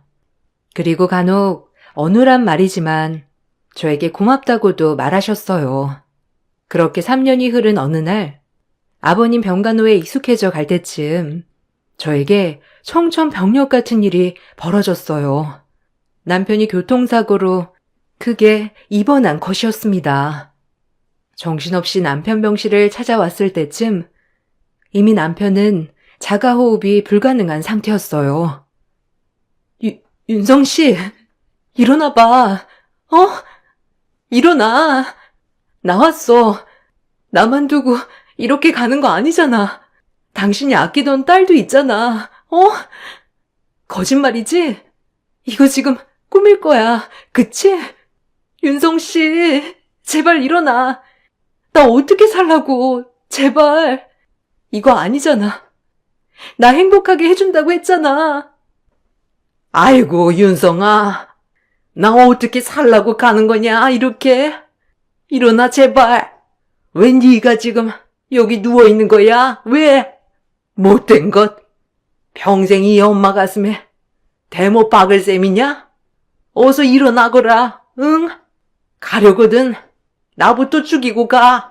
이 못된 거사. 아유, 내 아들. 그렇게 남편은 세상을 떠났습니다. 저와 제 딸아이만 남겨둔 채, 그리고 장례식 때 시어머님은 저에게 소리를 질렀죠. 네가 여길 어디라고 와? 평생 도움도 안 되는 것? 내 아들이 너 만나서 이렇게 된 거야. 다 이게 네가 재수 없어서. 생으로 자식이랑 인연을 끊게 만들질 않나? 이젠 아예 영영 보지도 못하게 만드는구나. 당장 나가라. 여기도 오지 마. 할머니, 그만하세요. 이게 왜 외숙모 탓이에요? 외숙모도 속상할 텐데 그만하세요. 지금 누구보다 가슴 아픈 건 외숙모라고요. 넌 가만히 있어. 네가 뭘 한다고 그래. 내가 널 가해 선생으로 쓰는 게 아니었어. 애초부터 넌 이 집에 어울리지 않는 애야. 그래도 제 남편 마지막 가는 길인데 봐야죠. 어찌 그러세요? 그리고 저 며느리로 이제 받아주신 거 아니셨어요? 착각도 유분수지. 병수발 들어줄 사람 필요해서 부른지도 모르고 내가 널 며느리로 받아들였을 것 같니? 아주 어리석긴. 네? 그럼 어머니께는 제가 간병인 그 이상 그 이하도 아니었단 건가요? 어떻게 그러실 수가 있으세요? 저한테?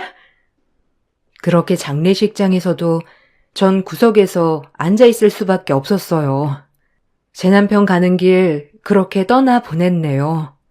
장례를 마치고 집으로 가서 망연자실 소파에 앉아있는데 시어머니와 형님은 저보고 나가라고 했습니다. 당장 이 집에서 말이죠. 나가라 이제. 더 이상 네가 여기 있을 필요가 없어.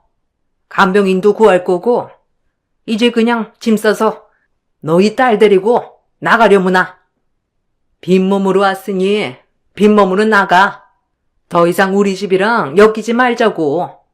우리 윤성이만 불쌍하지. 저런 것이 뭐가 좋다고? 너무하시네요. 그래도 유나는 윤성 씨 아이인데. 그리고 아버님은 어쩌고요? 어머님, 너무 이기적인 거 아닌가요? 그러나 중 죽은 남편의 법률 대리인이 찾아왔어요. 남편의 재산 100억가량이 저에게 상속된다는 내용이었죠. 시댁은 뒤집어졌습니다. 고 김윤성 씨의 사망보험금과 합쳐서 재산이 배우자인 이지윤 씨와 딸에게 상속될 겁니다. 이해 없으시죠, 다들? 아니, 말이 되는 소리를 해야지. 제가 한 게 뭐가 있어서 재산 상속이야? 그 돈이 다 우리 돈인데 어처구니가 없어서 내가 이렇게 분통한데. 그렇게 대리인이 돌아간 뒤 시어머니와 형님은 비상이 걸렸는지 머리를 맞대고 이곳저곳 찾아다녔죠. 그리고 저를 달달 볶기 시작하였습니다. 재산 명의를 시어머니에게 양도하라는 것이었죠. 전 완강히 거부했습니다. 그러고 무슨 꿍꿍이인지 어머니와 형님은 잠잠해져 갔죠. 그렇게 시댁에서의 살얼음판이 되는 일상을 보내던 와중 제가 시장에 다녀온 사이 시어머니는 제 짐을 싸고 계셨어요. 이게 무슨 일인가 싶었죠. 더불어 아이의 옷까지 짐꾸러미에 같이 싸고 계셨습니다. 형님도 합세해서 말이죠. 당장 나가줘야겠다. 네가 찍어준 서류 덕분에 우리 아들 재산 지킬 수 있게 됐어. 이제 나가라. 꼴도 보기 싫으니. 무슨 말씀이세요? 제가 서류에 뭘 찍어요? 그리고 유나 짐까지 이게 다 뭐 하는 짓이에요? 어머니, 윤성 씨 보기 부끄럽지도 않으세요? 전 아직 윤성 씨 보낸 슬픔에 하루하루 힘들단 말이에요. 어쩜 그러실 수가 있어요? 간사한 것. 넌 우리 집 애초에 돈 보고 들어온 거야? 윤성이 재산 이미 알고 있었다고. 그러면서 뻔뻔하게 연기를 내? 시어머니와 형님은 제가 없는 틈을 타 제 도장으로 상속 포기각서에 도장을 찍은 뒤 저를 내쫓았습니다. 딸도 함께요. 더 이상 저항할 힘이 없었어요. 그냥 이대로 생을 마감하고 싶었죠. 돈이고 뭐고 다 필요 없이 말이에요. 그렇게 집을 나와 딸만 친정 부모님께 맡기고 택시를 잡았습니다. 그리고 목적지는 바다가 있는 해변으로 말했습니다. 모든 걸 포기하려 했어요. 한참 택시를 타고 가던 중 택시기사가 원하는 목적지가 아니고 다른 곳으로 향하는 게 아니겠어요? 이상하다 싶어 말을 걸었죠. 저기 기사님, 여기가 안면도 가는 길 맞나요?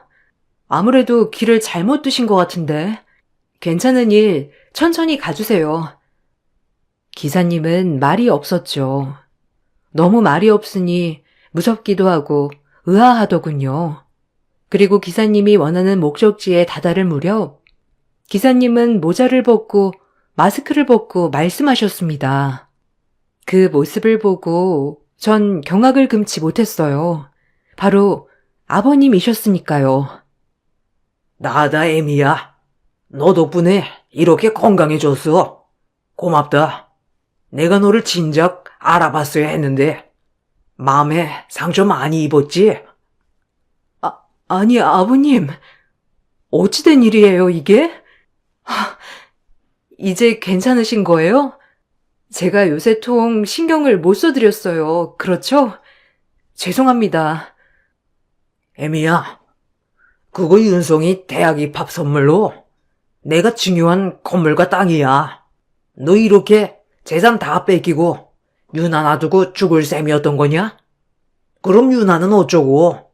그리고 윤성이가 네 몫으로 남겨둔 건데 왜 그걸 뺏기냐? 네가 지금 마음먹은 그 용기로 무엇이든 할 수 있다. 내가 옆에서 도와주마. 걱정 말고 다 가져오거라. 전 이제 더 이상 희망이 없어요. 살아도 사는 게 아니에요. 유나한테는 미안하지만 이제 그만 윤성 씨한테 가고 싶어요. 약해 빠진 소리? 네 시어머니랑 윤성이 누나는 내가 병안으로 쓰러지자마자 변호사를 불러 내 유언장을 수정했다더라. 배신감이 들었지. 아픈 나를 놔두고 지들은 놀러 다니기 바빴다니. 그리고 널 간병인으로 앞세워 내가 널 볼 면목이 없다. 내가 이제 새아기 널 도와줄게. 걱정 말고 네가 가져와야 할 재산 당당하게 요구해서 가져와라. 그리고 네 변호팀은 내가 국내 최고로 붙여주마. 그때까지 네 시어머니한테도 내가 이렇게 멀쩡히 움직이는 거는 비밀이다. 알겠니? 그리고 미안하다. 그렇게 아버님은 저에게 최고의 변호팀을 붙여주신다고 했어요. 그리고 맞서 싸우라고 했죠. 아버님의 말씀을 듣고 정신이 아차 싶더라고요. 내가 없으면 내 딸은 어쩌지라는 생각과 함께 이제서야 정신이 차려졌죠. 그 길로 아버님이 소개해 주신 로펌을 찾아갔습니다. 그리고 소송을 준비하기 시작했어요. 시어머니와 형님은 제가 날린 소장에 분개하여 저희 친정집에 찾아왔습니다. 이런 미친 거사. 네가 감히 소장을 날려? 내 아들 죽인 것도 모자라서 내 아들 재산까지 가로채? 널 내가 가만둘 줄 알아? 미친 거는 어머님, 아니 당신이죠. 여기가 어디라고 함부로 와요? 미치면 곱게 미쳐요. 나 이제 맘 많이 보지 마세요. 최선을 다해 당신이 가져간 거 다 뺏어올 거니까. 그리고 사문서 위조죄로 콩밥 드실 생각 하시고요. 깜빵에서 회개나 하세요. 아셨어요? 야, 너 미쳤어? 아니 이게 어디라고 눈을 풀하려? 이제 본색이 나온다 이거지? 너네가 그럴 줄 알았어. 무서운 것? 너 우리가 가만 안 둬. 너는 닥쳐. 어미랑 똑같아가지고 어디 와서 행패야? 못 배워먹어도 유분수지. 돈에 눈이 돌아서 조카도 등한시하고 그러고 싶니? 이제 안 참아. 그동안 윤성씨 생각해서 참고 참았는데 더 이상은 못 참아. 똑똑히 지켜봐. 내가 어떻게 하는지 이 미친 것들아. 저의 처음 보는 광기 어린 모습에 시어머니와 형님은 얼떨떨해하였죠. 그러자 시어머니가 제 뺨을 날렸습니다. 질 수 없어 그 뺨을 형님을 향해 다시 날렸네요. 저에게 뺨을 맞고 놀란 형님은 뒤로 나자빠졌고 시어머니는 길길이 날뛰었어요. 날 때려 감히? 어디 또 때려봐. 내가 참나 안 참나. 나 아무도 못 말려, 알겠어? 당신 콩밥 먹을 준비해. 합의는 없을 테니까. 하고 그대로 굴금소금 한 바가지를 시어머니와 형님에게 뿌린 뒤 문을 닫아버렸습니다. 묵은채증이 내려가는 동시에 눈물이 나왔죠. 이제 제 자신을 제가 지켜야겠다고 생각하고 제 딸과 부둥켜 안고 울었네요. 그리고 국내 최고 로펌 기업답게 저에게 승소를 안겨주었습니다. 전 시어머니는 사문서 위조죄로 추가되었고 아버님 유언장 수정도 함께 기소되어 징역을 면치 못하였어요. 그리고 형님도 아버님에게 쫓겨났다고 들었죠. 두 모녀의 끝없는 욕심이 가정 파탄의 원인이 된 셈이죠. 저는 간간히 남편 길에 아버님을 뵙고 식사도 하고 시간을 보냅니다. 아버님도 제 딸을 많이 아껴주시고요. 저는 지금 중고등 입시 전문학원을 차려 운영 중입니다. 애들을 가르치다 보면 조카가 했던 시절도 생각나고 그러면서 자연스레 옛 기억이 소환되곤 하죠. 남편은 이제 세상에 없지만 남편이 남겨준 유산과 제 딸아이가 있으니 이제 좋은 마음만 먹으며 살고 있어요. 그때 당시 이 세상과 등지를 했을 때만 생각하면 딸아이에게 너무 미안하지만 그 용기로 세상을 살아가고 있습니다. 매번 사연만 읽다 조심스레 제 사연도 한번 적어보았네요. 혹시나 나쁜 생각을 가지고 있는 분들이 계시다면 그 용기로 뭐든 다 할 수 있다고 응원해 드리고 싶어요. 지금까지 읽어주셔서 감사합니다. 안녕하세요. 매일 사연만 보고 있다가 제 이야기도 함께 나누고 싶어 용기 내 사연을 전해봅니다. 저는 어릴 적 부모님을 사고로 잃고 할머니 손에서 자란 30대입니다.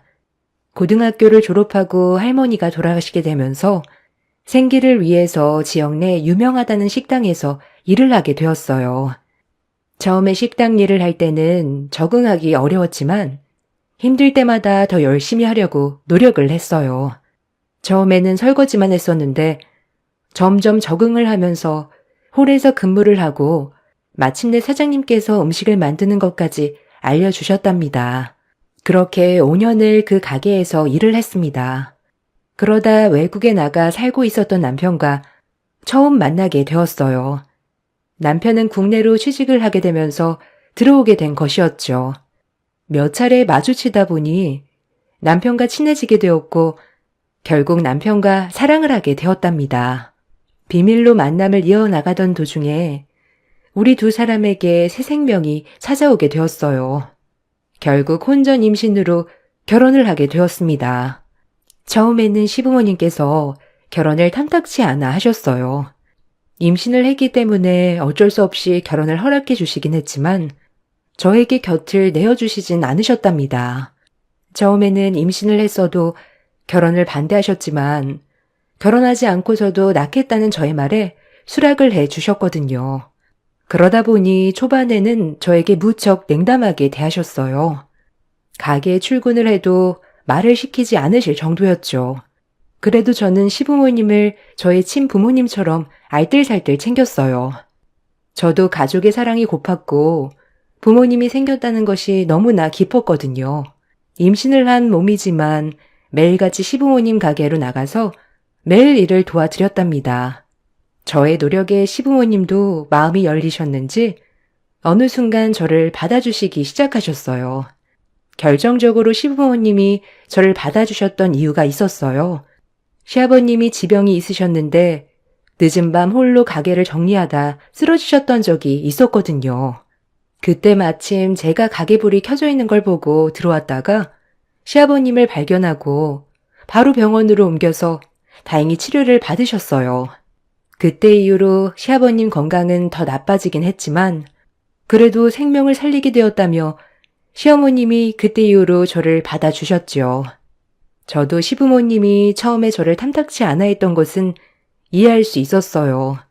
시부모님께서는 식당을 40년 동안 운영하셨고 늦은 나이에 남편을 낳아 애지중지 길러오셨어요. 남편이 하고 싶다는 건 다 해주면서 아끼고 아껴 키운 자식이었는데 갑자기 직원을 임신시켜 결혼을 한다고 하니 제가 더 마음에 들지 않았던 것이었죠. 그렇지만 저의 노력으로 시부모님은 인정을 해 주셨어요.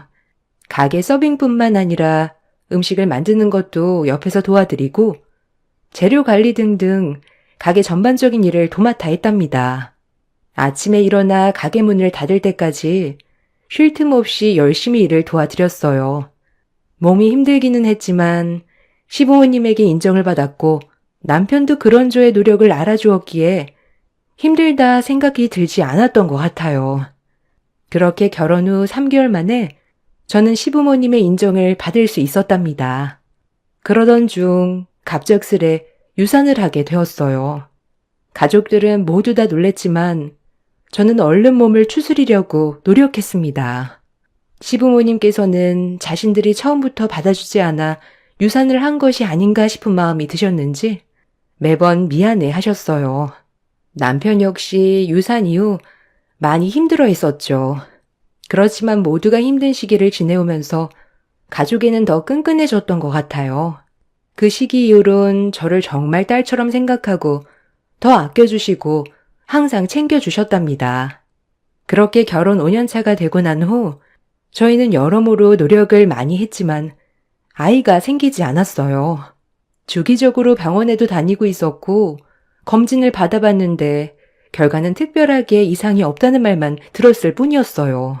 늘 아이를 갖고 싶어 했지만 어느 순간부터 남편은 아이를 갖지 말자는 이야기도 종종 꺼내오기도 했답니다. 그래도 저는 포기할 수 없어 병원을 꾸준하게 다니고 있었죠.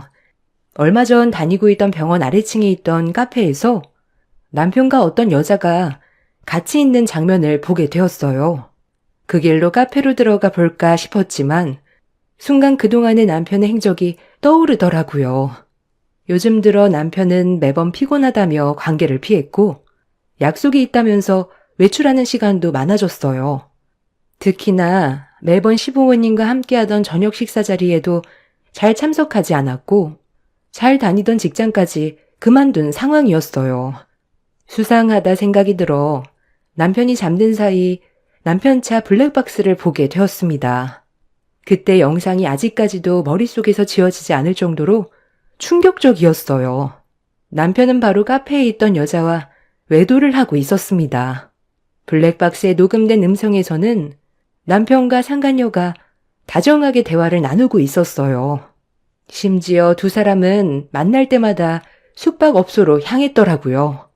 남편이 타고 다니던 차와 입고 있던 명품 옷들, 신발 모두 제가 시부모님 가게에서 하루 종일 일하며 번 돈으로 샀던 것인데 이걸 가지고 외도를 저지르고 있다며 화가 났어요. 그렇지만 동시에 떠올랐던 것은 저를 누구보다 아껴주시는 시부모님이었죠. 블랙박스 영상을 보고 분노가 치밀어 올랐지만 어떻게 해야 할지 아무런 생각이 나지 않았어요. 한참을 영상을 보며 울다 집으로 돌아오니 많은 생각이 들더라고요.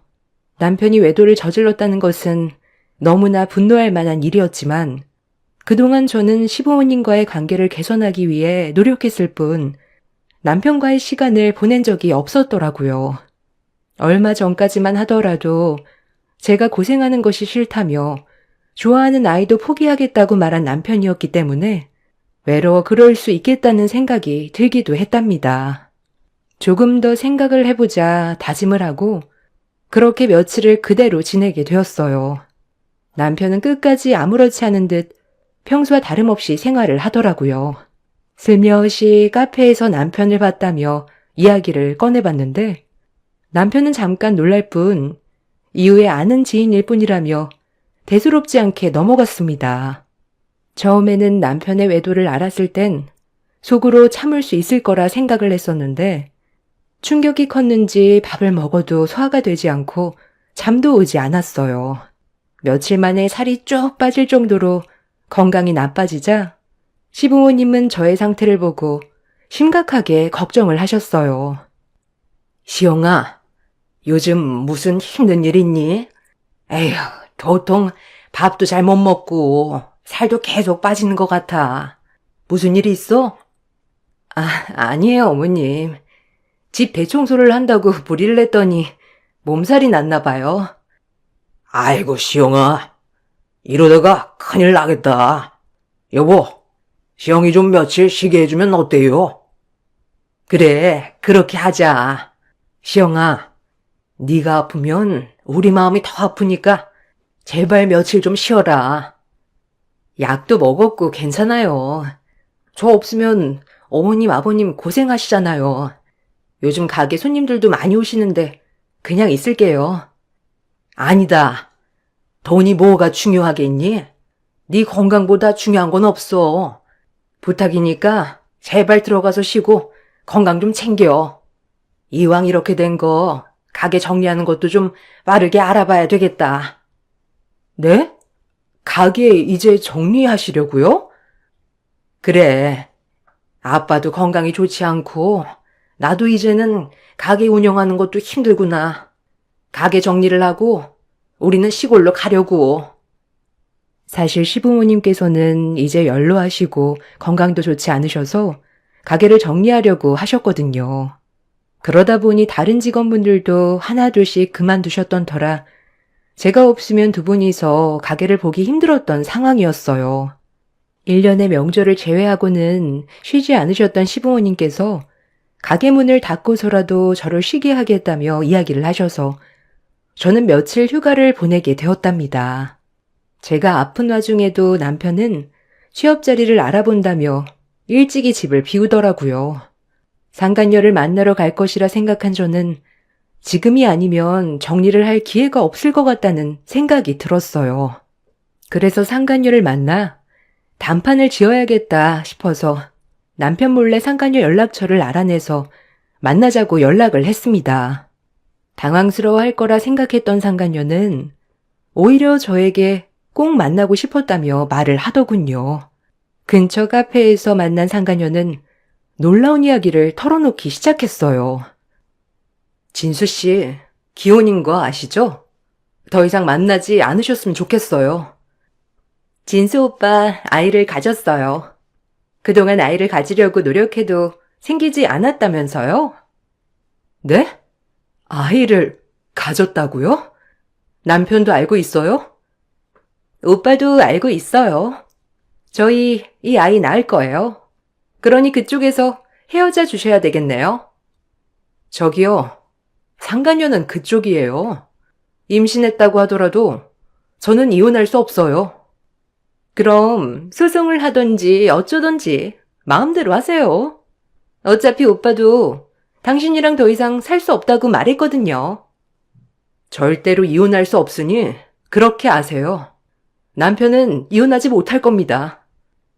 참나, 역시나 구하라고 하더니 자존심이 하나도 없네. 저기요, 그쪽 남편이 당신 말고 내가 좋다고 하잖아. 당신만 사라지면 아이 낳고 오손도손 살겠다는데. 왜? 부모가 없으니 쫓겨나도 갈 데가 없어? 뭐라고요? 그렇잖아. 아이가 있는 것도 아니고 시부모님한테는 진수 오빠 한 명뿐인데 혹시 유산 같은 거 받을까 그래요?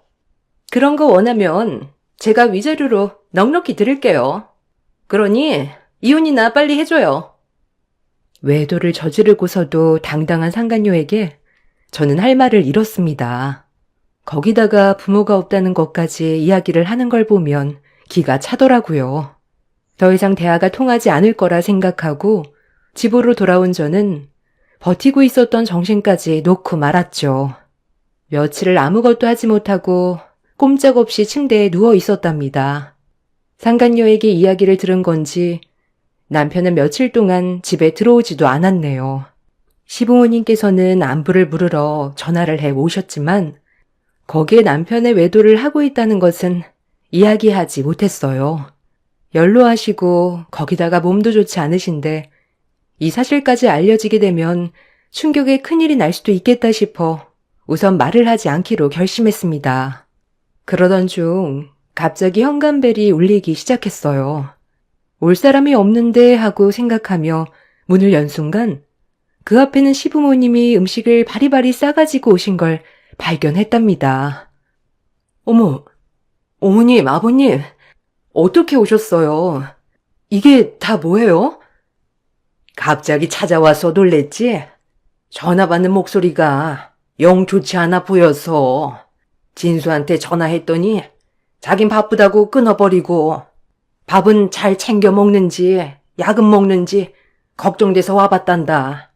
몸은 좀 괜찮니? 밥은 먹었어? 시모의 말에 저는 그 자리에서 앉아 펑펑 울기 시작했어요. 어머님과 아버님은 아무런 말도 하지 않으시고 저를 토닥이며 위로를 해 주셨어요. 그동안 시부모님은 저희 집에 한 번도 찾아오시지 않으셨어요.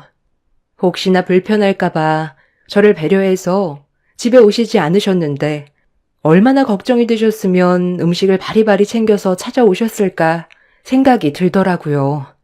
시부모님께서는 저를 달래서 방에 데리고 와 쉴 수 있게 해주셨고 가지고 오신 음식으로 밥상을 차려주셨어요. 며칠 동안 아무것도 먹지 못했었는데 시부모님이 차려주신 음식으로 덕분에 밥을 먹을 수 있었습니다. 시부모님께서는 제가 그동안 더 말라진 모습을 보시고 너무나 안타까워 하셨어요. 시영아, 왜 이렇게 살이 많이 빠졌어? 무슨 일이 있으면 나에게 꼭 얘기를 해다오. 어머님, 별일 없어요. 금방 나아질 거예요. 오히려 어머님, 아버님 얼굴이 어두우신데 무슨 일 있으세요? 아이고, 시영아. 우리 걱정은 하지 마라. 우리는 이제 나이가 들어서 힘이 없는 거지만 너는 아직 젊잖니. 걱정할 일은 없는 거지? 그런 거 전혀 없어요. 금방 괜찮아질 거예요. 어머님, 아버님이 직접 밥을 차려주시니 밥도 잘 넘어가는 것 같아요. 밥을 먹고 나서 어머님, 아버님께서는 저희 침실을 보고 놀라셨어요. 계절이 바뀐 지 한참인데도 이불을 전혀 교체하지 않았었거든요. 시영아, 침대 커버가 너무 얇은 것 같다. 엄마랑 아빠가 바꿔줄 테니까 너는 거실에 잠깐 나가 있으렴. 어머님, 나중에 제가 바꿀게요. 신경 쓰게 해드린 것 같아 죄송해요. 아니야, 시영아. 너는 내 딸이야. 며느리가 아니고 내 딸이라서 더 마음이 아프다. 얼른 건강해져야지. 그래, 시영아. 금방 바꿔주고 우리도 가볼게. 잠시만 거실에 있어. 시부모님의 말에 저는 거실로 가 앉아 있었어요. 그때 그동안 보이지 않았던 남편이 갑자기 문을 열고 들어왔답니다. 현관에 시부모님 신발이 있었는데도 그걸 보지 못했는지 들어오자마자 저를 보고는 옆에 있던 물건들을 마구 던지기 시작했어요. 말려보려고 했지만 남편은 막무가내로 소리치면서 들으려고도 하지 않았네요. 한참을 물건을 던지면서 소란을 피우던 남편은 겨우 진정하고 이야기를 하기 시작했어요. 너 수연이 만났어? 만나서 뭐라고 했길래 걔가 하루 종일 누워만 있어? 걔 때리기라도 한 거야? 뭐? 여보, 당신 제정신이야? 내가 걔 만났다고 지금 이러는 거야? 그래, 걔 내 아이 임신했어. 당신이랑 아무리 노력해도 안 된던 걸. 걔는 벌써 임신했더라. 검사에도 아무런 이상 없다고 당신이 이야기했지? 근데 5년을 노력했는데 어차피 당신이랑은 애정도 없고 더 이상 살고 싶은 마음도 없다. 부모님 시골로 내려가면 이제 정리하자. 여보, 무슨 소리야. 그리고 그 얘기는 나중에 다시 해. 지금. 무슨 다시 해? 지금 이야기 끝내자. 수연이 너 때문에 쇼크 받아서 지금 힘들어해. 당신 임산부한테 행패 부린 거야. 이거 고소하면 당신도 큰일 나는 일이라고. 수연이 쇼크 받았으니까 합의금으로 5천만 원 내놔. 뭐? 합의금? 지금 내가 합의금을 줘야 한다는 거야? 무슨 말도 안 되는 소리야. 수연이가 쇼크를 받았다고. 너 이러다가 아이라도 잘못되면 네가 책임질 거야? 외도도 모자라서 상간녀 임신한 걸로 지금 날 협박하는 거야? 그래. 수연이 만난 지 3개월도 안 됐는데 걔는 벌써 임신했다더라. 너는 아무리 노력해도 되지 않았던 걸 그런 애한테 협박을 해? 합의금 내놔. 남편은 어처구니 없게도 상간녀가 나로 인해 쇼크를 받았다며 합의금을 달라고 했어요. 저는 황당했지만 남편은 막무가내로 소리를 치며 요구를 했습니다. 그동안 충격으로 기운이 없어 쓰러져 있었던 것은 난데 남편은 아픈 저는 안중에도 없고 상간녀만 챙기고 있는 상황에 마음이 쓰렸습니다. 남편은 직장을 그만두고 수입도 없었던 상황이었는데 혹시나 남편이 기가 죽을까 제가 시부모님 가게에서 일하며 번 돈으로 생활하라며 줬었거든요. 시부모님도 저를 생각해서 더 넉넉하게 월급을 주셨는데 뼈 빠지게 일하고 번 돈을 상간녀와 희낙낙거리며 썼을 걸 생각하니 미치겠더라고요.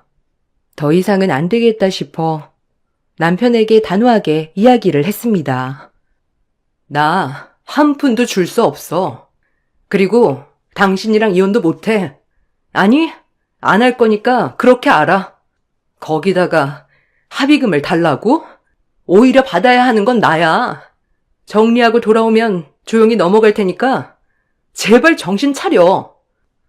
야, 나 너한테 이제 애정 없어. 너 우리 엄마 아빠 돌아가시면 혹시나 떨어질 거 있을까봐 그러냐? 그런 거 단 한 푼도 너한테 못 주니까 지금 당장 나가. 아니, 합의금은 내놓고 나가. 그 돈도 결국 우리 부모님이 주신 거잖아. 이거 왜 그래? 내가 받은 돈은 정당하게 일해서 받은 돈이야. 거기다가 시부모님께 유산 받을 생각도 없어. 정신 차려 제발. 여보, 이러지 마. 이게 정말? 너 돈 있는 거 다 알아. 지금 당장 내놔. 좋은 말로 할 때 안 내놔? 아무리 소리를 쳐도 자신의 말을 들어주지 않자 남편은 저에게 손을 올리려고 했어요. 그때 조용했던 집안에 띵동 하면서 핸드폰 알람이 울렸답니다. 확인을 해보니 계좌에 계속해서 누군가가 몇천만 원씩 입금을 하고 있었어요. 깜짝 놀란 표정으로 핸드폰을 보고 있으니 제 핸드폰을 뺏어든 남편이 더 놀라 말하더군요. 야, 너 이거 무슨 돈이야? 너 돈 없다는 거 순 거짓말이었네.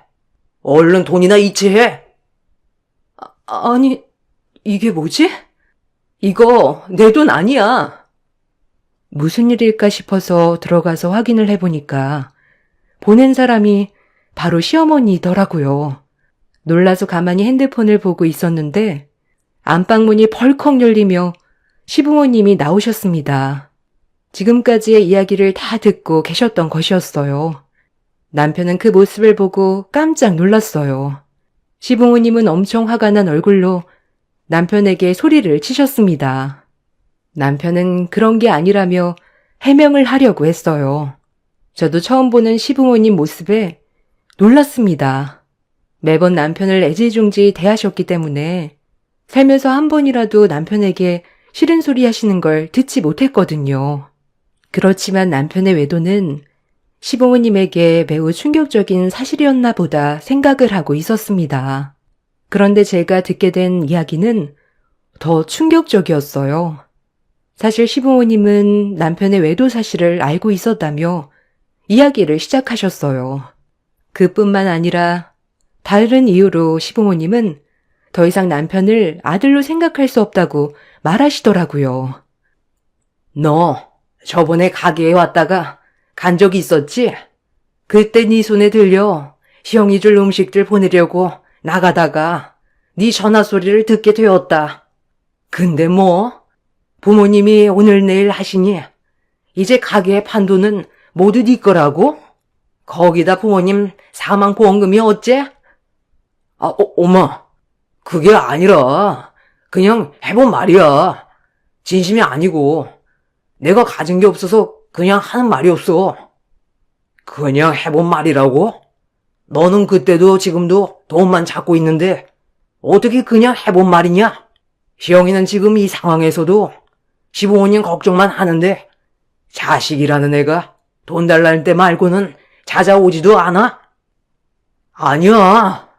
엄마 아빠, 난 그런 게 아니고 내가 정말 자식 하나 잘못 키웠다. 시영아, 너무 미안하다. 이건 다 내 잘못이야. 시어머님은 남편을 향해 엄청난 말을 쏟아내셨어요. 알고 봤더니 남편은 얼마 전에 시부모님께 사업을 하겠노라며 자금을 대달라 찾아갔더라고요. 직장도 그만두고 제가 혼자서 가게 일을 하며 돈을 버는 게 미안하다며 자신도 떳떳하게 돈을 벌고 싶다고 이야기를 했다는데 사실 거짓말이었죠. 남편은 이미 시부모님이 가게를 정리하게 되면 정리하는 금액이 몇 억이 될 거라는 걸 알고 있었어요. 이미 가지고 있는 재산과 건물과 부동산을 처분했을 때의 금액까지 다 알아보고 난 후 시부모님을 찾아간 것이었죠. 시어머님은 더욱 분노하며 남편에게 화를 내기 시작하셨어요. 네 아버지 이제 살 날이 얼마 남지 않았다는 건 네가 잘 알지 않니? 그런데 아버지를 좀 더 오래 보고 싶단 내가 아버지 사망보험금을 알아보고 상간녀랑 살림을 차릴 생각을 해? 네가 제정신이야? 엄마, 살림을 차리려고 한 게 아니고 걔가 내 애를 임신했어. 엄마 알잖아. 나 아이 갖고 싶어 했던 거. 그래서 부모 목숨값으로 딴 여자랑 살림 차리고 사업하겠다고 한 거니? 그럼 어떻게 해? 지금 가지고 있는 게 없는데. 엄마, 시영이 이제 임신 못해. 5년이나 노력했는데 안 되는 걸 어떻게 해? 이 자식이? 너 같은 아빠는 있어서는 안 되니까 아기를 안 보내주는 거야. 아이가 안 생긴다고 외도를 내? 그런 게 아니고 우리는 이미 감정이 다 끝난 사이야. 엄마 아빠 두 분도 손자보고 싶다고 하셨잖아요. 시영이랑은 이제 끝났어. 대신 수연이가 임신했대. 너 어떻게 이런 말을 아무렇지 않게 꺼내? 네가 내 아들이라고? 네가 어떻게? 시부모님은 분노하셨고 남편은 그런 시부모님의 모습에 당황스러워했어요. 그렇지만 이후의 말씀으로 이해할 수 있었어요. 시어머니는 갑자기 아들이 사업을 하겠다는 것이 탐탁치 않았고 그날은 이상하게 받아주기 싫었다고 하셨어요. 그래서 그냥 생각해 보겠다며 돌려보냈다가 저에게 줄 음식을 들려보내려고 남편을 따라 나왔다고 해요. 문제는 남편이 밖에서 상간녀와 통화를 하는 소리를 시어머님이 듣게 된 것이었죠. 남편은 상간녀에게 이제 아버지도 돌아가실 날이 얼마 안 남았고 어머니도 아버지 돌아가시면 얼마 못 가실 거라며 사망보험금은 모두 자신의 차지라고 이야기를 한 거였어요. 거기다가 저와 이혼을 하게 되면 부모님은 재산을 넘겨줄 거라며 최대한 빨리 이혼을 하겠다는 이야기를 했던 거죠. 이 말을 들었던 시어머니는 제가 그동안 소가리를 하면서 살이 계속 빠졌다는 것을 알게 되셨고 그 후로 전화통화를 했지만 꾹 참고 자신 걱정보다는 시부모님 건강을 걱정하는 모습을 보고 이대로는 안 되겠다 생각을 하셨다고 합니다. 난 시영이가 임신을 해서 받아준 게 아니었어. 누구보다 우리를 친부모처럼 챙기고 진심으로 대해서 받아준 거지. 손자도 다 필요 없다. 우리에게는 시영이가 더 중요해. 엄마, 무슨 말을 그렇게 해? 시영이는 남이야. 엄마, 시영이 우리 돈 보고 결혼한 거라고. 무슨 소리 하는 거냐?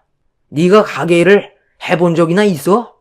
시영이 아침 새벽부터 나와 마감할 때까지 있는다. 너는 평생을 부모님 가게라고 와서 일해본 적 있냐? 자기 몸 아파도 우리 몸을 더 걱정해주는 건 시영이밖에 없다. 아빠, 다 시영이가 속이려고 하는 거라니까. 유산한 것도 얘 때문이라고. 진수야, 너 아무리 그래도 그렇게 이야기하는 거 아니다. 그 임신한 몸으로 가게 운영하려고 시영이 밤낮 없이 일하다가 유산한 거야. 너는 평생을 도와주지 않았던 걸 시영이는 임신한 몸에 힘들어도 매일 나왔다고. 네가 유학을 가며 쓴 돈 살던 집 모두 엄마 아빠가 너를 위해서 피땀 흘려서 번 돈이지만 너는 그거 한 번이라도 고마워한 적 있었니? 그런데 거기다가 외도나 저지르고 딴살림 차리겠다고 거짓말로 엄마에게 말을 해? 네가 어떻게 내 아들이야? 어떻게 네가 그럴 수 있어? 남편의 말에 저는 기가 찼지만 제가 분노를 하기 전에 시부모님께서 더 큰 분노로 화를 내주셨어요. 남편은 어디서 무얼 듣고 왔는지 제가 했던 모든 행동이 시부모님의 유산을 노리고 한 행동이라고 생각을 하더라고요. 그렇지만 저는 결혼 5년 후에도 결혼 전 3년 동안도 열심히 가게에서 일을 했고 정말 친부모처럼 시부모님을 대했어요. 이 정성이 시부모님에게 닿았던 건지 시부모님은 전적으로 제 편에 서서 이야기를 해주셨답니다. 이날 찾아오시게 된 것도 바로 가게가 정리가 되어서 저에게 재산을 분할해주고 남편과는 이혼하는 것이 좋겠다며 이야기를 하려고 했는데 마침 남편이 와서 집안을 들쓰고 다녔던 것이었죠. 남편은 오해라며 시부모님의 마음을 돌리기 위해 애를 썼지만 시부모님은 냉정하셨어요. 나중에 모든 것을 정리하고 시어머니와 잠시 이야기를 나누면서 하는 말을 들어보니 시부모님의 마음이 이해가 가더라고요. 알고 보니 시어머니는 어릴 적 친부가 바람이 나 혼외 자식을 낳았다고 하셨어요. 마음의 상처를 입었던 시어머니의 친모께서 갑자기 돌아가시게 되면서 마음의 상처를 입게 되었다고 말씀하셨어요. 시어머니께서는 결혼을 절대 하지 않겠노라 다짐을 했지만 시아버님의 지극정성인 마음을 받아들이게 되었고 결혼을 하신 거라며 이야기를 하셨어요. 어릴 적 자신이 받았던 상처를 자식이 똑같이 받지 않도록 더 사랑과 애정으로 자식을 키웠는데 결국 돌아온 것은 자식이 자신의 친부와 마찬가지였다는 것에 모든 것이 부질없다는 것을 알게 되셨다고 해요. 시영아, 나는 어릴 적 가족의 정을 모르고 살아서 내가 커서 가정을 꾸리게 되면 어떨까 걱정이 많았어. 진수가 태어났을 때도 내가 경험한 일들은 겪게 하지 않으리 굳게 다짐을 했었고 힘들고 어려운 순간에도 진수는 편안하게 해주려고 노력했단다. 그런데 결국 이 모든 것이 다 부질없는 것 같구나. 자식을 잘못 키운 죄가 나에게 있으니 내가 사과를 하고 싶어. 어머님, 그런 말씀 마세요. 어머님은 누구보다 자식을 먼저 생각하시고 키우셨어요. 이건 어머님의 잘못이 아니에요. 그러니 너무 마음 쓰지 마세요. 진수 아빠도 이제 살 날이 얼마 남지 않았는데 이대로 재산을 진수에게 물려주게 되면 그동안 고생한 것들이 다 물건품처럼 사라질 것 같았단다. 너는 정말 내 딸이나 다름없어. 알지? 우리가 냉정하게 대했던 그때도 너는 오히려 우리를 부모처럼 모시고 따라주었지. 그때 벌을 받고 있는지도 모르겠다. 어머님, 건강하셔야죠. 아버님도 건강하게 오래오래 사셔야 돼요. 이후 시부모님은 가게도 정리를 하시고 시골로 내려가 정착을 하셨어요. 가게를 정리하면서 생긴 50억은 며칠에 나눠서 제 계좌로 입금이 되었습니다. 계속해서 저는 시부모님께 돈을 돌려드리려고 했지만 시부모님은 끝까지 거절을 하셨어요. 오히려 자신들의 가게를 지금까지 운영하고 키울 수 있었던 것은 제 덕이라며 그 값을 치룬 거라고 하셨어요. 저는 시부모님의 은혜를 잊지 않기 위해 시부모님이 계시는 곳으로 이사를 가서 근처에서 조그마한 가게를 열게 되었어요. 남편과는 이혼을 하였죠. 이미 몸과 마음이 모두 지쳐 있었지만 상간녀 소송도 악착같이 해서 받아냈어요.